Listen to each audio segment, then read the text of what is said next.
bwanyima y'abahekyera ba Allied Democratic Forces okutahirira ishomero rya Mpondo Rubiri Secondary School mu district ya KASESE muhamitumbi y'abantu abisirwa abahekyera yabergiroho yazikwa bwanyima yo kuceberwa kabura abanyabuzaare.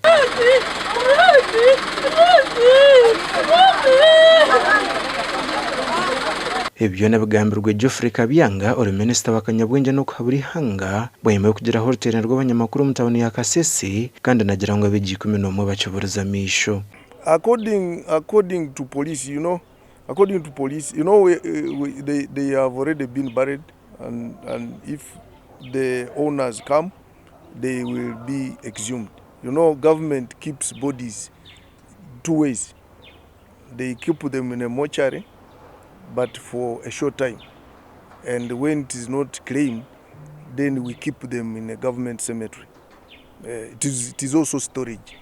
It is one way of keeping dead bodies. Minister Kabyanga na ngeragira ngo abanyabuzaare babanta baziikirwe kuba rarebuke emibirege neja kuzikurwe hebwe mu butongore aha abanyabuzaare babo. In a mortuary they must stay there for a short time, because one, space, two, preserving those bodies is very expensive. So what you do, you can now keep them in a government mortuary, a government cemetery, and when the owners come, we exhume them and we hand over. Kabyanga nagira ngo kurwana s'abahekyera mu ihanga rya Democratic Republic of Congo kongirwa mamani. Lieutenant Joe Warusimbi orukore byo kwirinda kandi rw'umushikirwa mukuru w'ihanga mu district ya KASESE nagira ngo cyabiro cyo kubasika kugaruka kubaho. It's very tight.